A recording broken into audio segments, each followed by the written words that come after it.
Como está? Como foi a sua semana?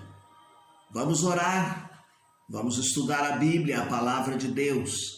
Querido Senhor, orienta-nos no estudo da Tua palavra, que possamos absorver os ensinos propostos no texto deste dia. É a oração que fazemos no nome de Jesus. Amém. Muito bem, o nosso tema para hoje é buscar as coisas que são de Deus. Estamos baseando em Colossenses capítulo 3 e o capítulo 4. O nosso texto áureo é o capítulo 3 da carta de Paulo aos Colossenses, o verso de número 1. Portanto, se já ressuscitastes com Cristo, buscai as coisas que são de cima, onde Cristo está assentado à destra de Deus. Buscar as coisas de Deus é algo inerente à vida daquele que experimentou Jesus Cristo, tornou-se uma nova criatura e agora vive uma nova vida. O apóstolo Paulo diz que aqueles que ressuscitaram com Cristo estão vivendo agora esta nova natureza. Implica em dedicação, meus queridos irmãos. É preciso agora que, como crentes em Jesus Cristo, nós vivamos um novo foco. Se antes o nosso foco estava voltado para outras coisas, agora o foco principal é o reino do Senhor, focados na vida nova que Jesus Cristo nos propõe. Nós vivemos num mundo de conflitos. Paulo diz que estamos aqui, mas não somos daqui. Nós temos que voltar os nossos olhos para as coisas que são de cima. Temos os pensamentos nas coisas celestiais e não nas que são na terra.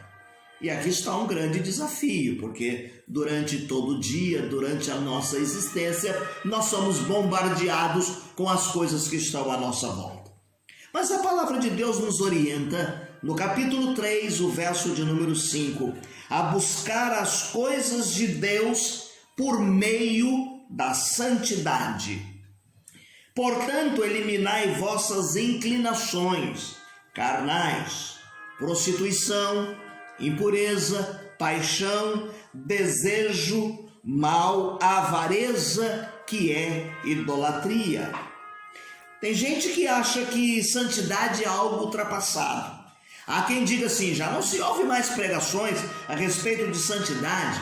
Ninguém ensina mais a respeito de santidade. Nem se prega mais sobre esse assunto. E quando alguém prega, logo dizem que é alguém retrógrado. O apóstolo Paulo é enfático em dizer-nos que temos que viver uma vida digna, buscar uma vida digna diante do Senhor. Nossa vida com Cristo está escondida nele. Portanto, a santidade será sempre um assunto atual, uma necessidade, algo necessário para o nosso viver diário. Estar escondido em Cristo significa estarmos protegidos, seguros nele, não estarmos sendo dominados e conduzidos pelo pecado ou habitualmente vivendo uma vida pecaminosa. Esta vida em Cristo é a grande motivação. É aí que nós vamos exterminando o pecado, enquanto buscamos a santidade. Passamos a viver uma luta, é verdade, uma guerra. E já que sabemos que no final seremos vitoriosos, porque Jesus venceu a morte, Jesus venceu as tentações, Jesus venceu o pecado, e nessa nova natureza nós temos a esperança que estamos guardando todos esses ensinos e eles serão manifestos na nossa vida. Quando lutamos, nós honramos o Senhor que nos salvou. Essas inclinações carnais precisam ser mortificadas, disse o apóstolo Paulo, tais como prostituição, impureza, paixão, concupiscência, avareza, ira, cólera, malícia, maledicência, palavras torpes, mentira. Deus, que é santo, se agrada daqueles que procuram viver uma vida pensando nas coisas que são de cima, buscando a santidade. Baseados nos ensinos, recebendo de Deus o seu caráter, nós verdadeiramente orientados pelo Espírito Santo que nos impregna, nós estaremos vivendo uma vida por meio da santidade. Em segundo lugar, o autor da lição diz que nós devemos buscar as coisas de Deus na prática do amor fraternal. Colossenses 3,13: suportando-vos e perdoando-vos uns aos outros, se alguém tiver alguma queixa contra o outro, assim como o Senhor vos perdoou, também perdoai. Vivemos com o Senhor, caminhamos com Cristo, procuramos caminhar como pessoas lado a lado com o Senhor Jesus Cristo, vivendo a nova vida que Ele nos deu. Logo, nós estamos buscando as coisas de Deus, vamos nos comprometendo com Deus e desta forma também estaremos sendo comprometidos com o próximo. Uma constante busca esta. Nós vamos evidenciar esta busca de forma horizontal.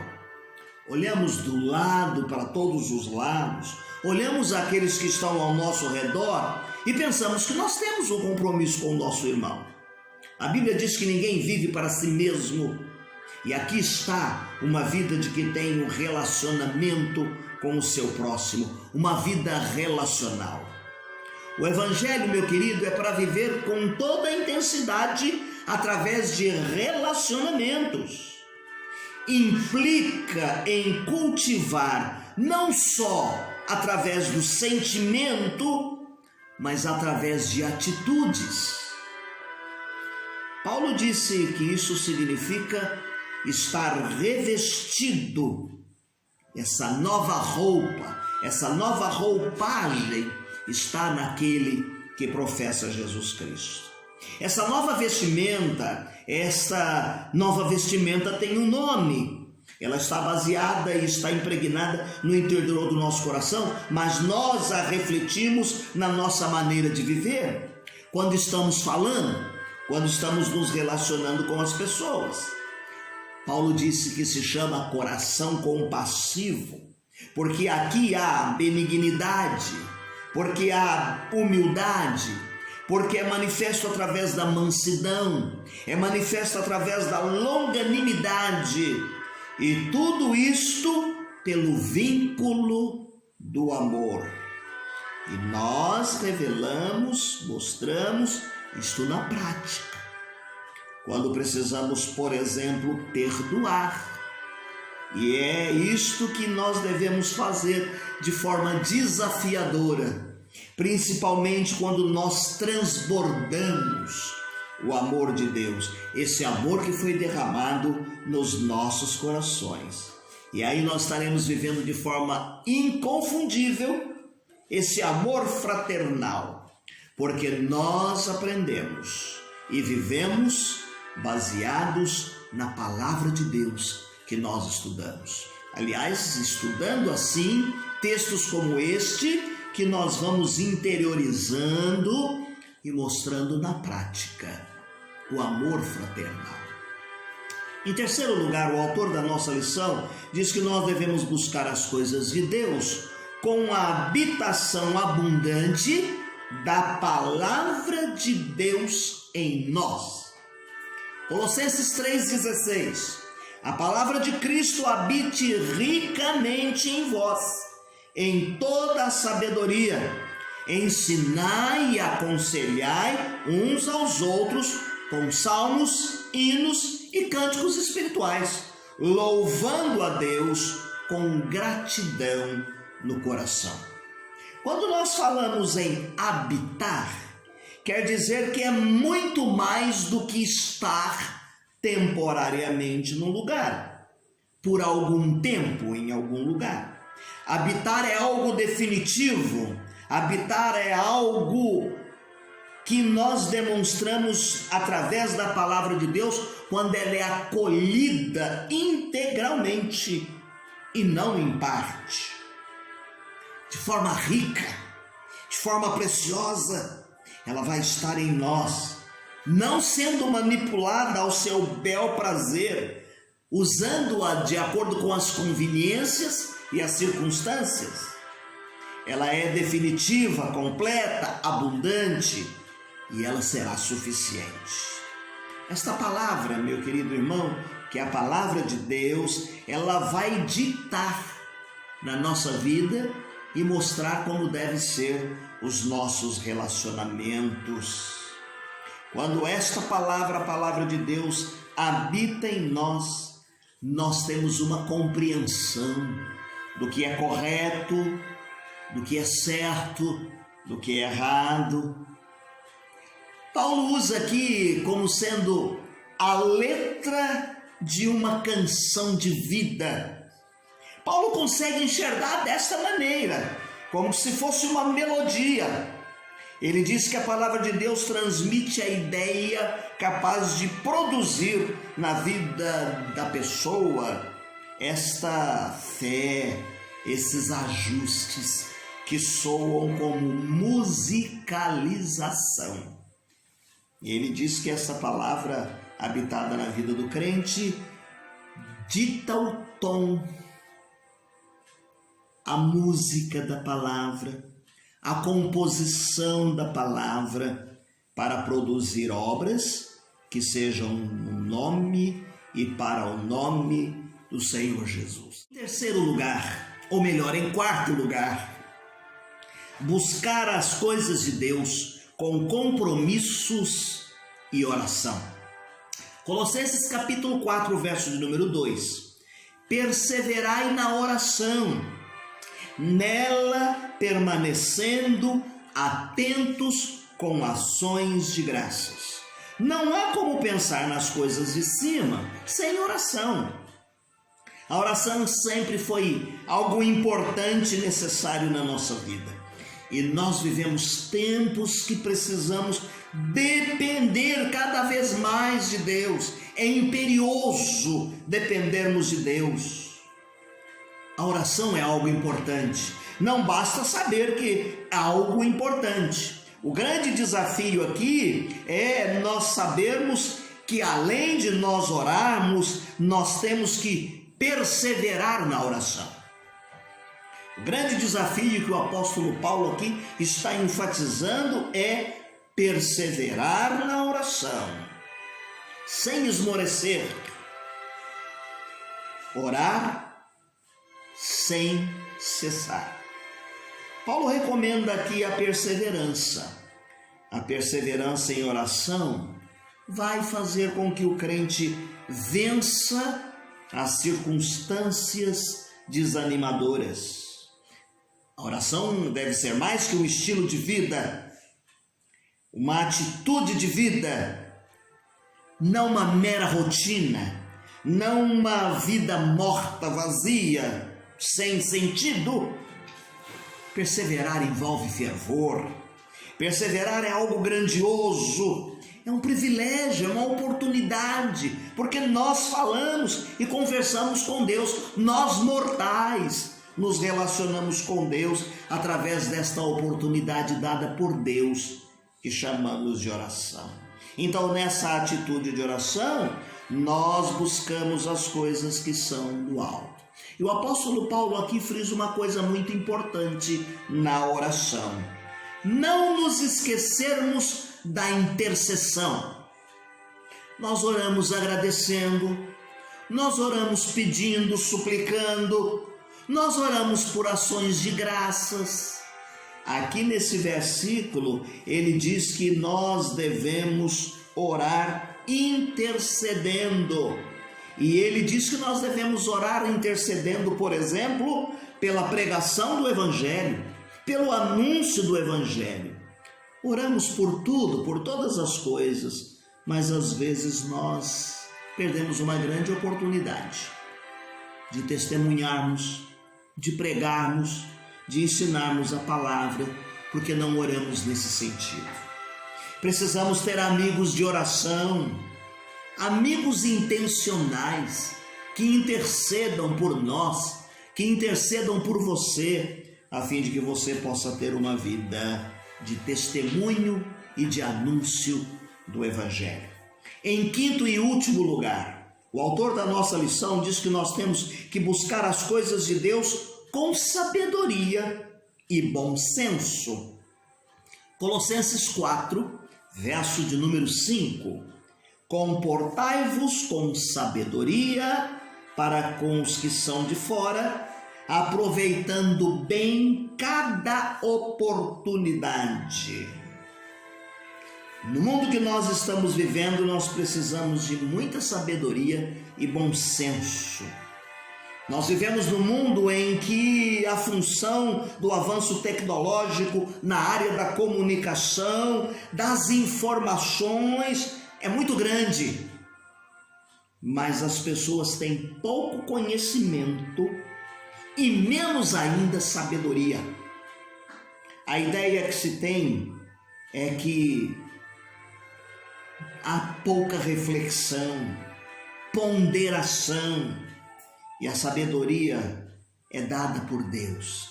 A Bíblia diz que aquele que tem falta de sabedoria deve pedir a Deus. E quando nós buscamos uma vida de sabedoria que pedimos a Deus, nós temos uma vida de meditação nas diretrizes que vamos tomar. Nós temos uma vida de meditação nas coisas reveladas pelo Senhor. Nós sabemos ouvir, nós falamos menos, procuramos entender as oportunidades dadas no momento, procuramos entender cada tempo, cada situação da nossa vida. E o que mais extraordinário o versículo quer nos dizer, meus queridos irmãos, que ele diz que nós temos que aproveitar a oportunidade para os que são de fora, é que nós agregamos pessoas.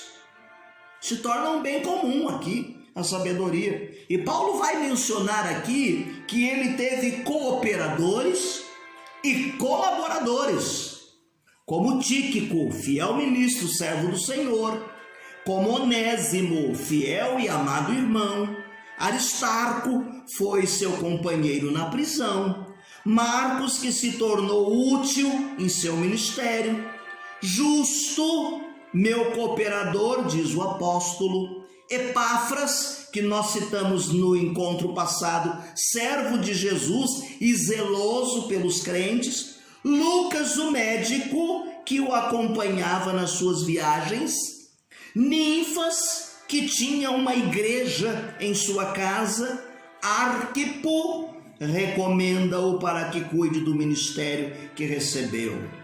Sabedoria e bom senso unem e agregam as pessoas.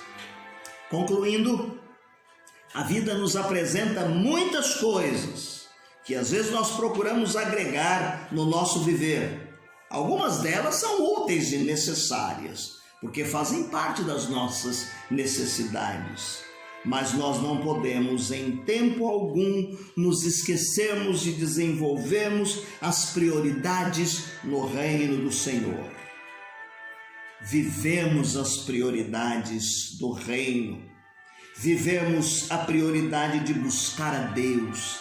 E como buscar as coisas que são de Deus?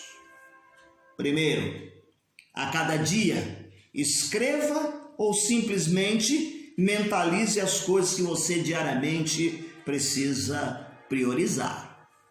Segundo, não esqueça que vivemos aqui neste mundo, mas somos cidadãos dos céus. Que os nossos pés, em terceiro, estejam andando aqui na terra, mas que a nossa mente, o nosso coração, não deixe de buscar e pensar nas coisas que são de cima. Que Deus te abençoe, que você possa ter a cada momento este sentimento e essa busca nas coisas que são de Deus. No nosso próximo encontro, nós vamos fazer um resumão aqui destas cartas, está bem? Para a semana, a sua leitura diária deve estar baseada na carta de Paulo aos Colossenses, a primeira carta de Paulo aos Colossenses, do capítulo 1, 2 e 3. Mas domingo teremos o nosso resumão. No outro encontro, então, estaremos entrando em 1 Tessalonicenses. Eu termino o nosso encontro, meu querido, dizendo para você, não deixe de fazer a sua leitura diária, não deixe de ler aquele formuláriozinho que você recebeu no início do ano, porque nós pretendemos até o final do ano lermos a Bíblia toda em um ano. E eu quero ler aqui algumas linhas de um hino da Palavra de Deus, que é o 138, Lei do Senhor. Sábia e justa, santa e pura é a lei do meu Senhor, que corrige a vida impura do perdido pecador. Do Senhor ensinamento nela tão perfeito está, é tão cheia de preceitos e conselhos santos dá. Que Deus te abençoe. Tenha uma semana feliz e abençoada.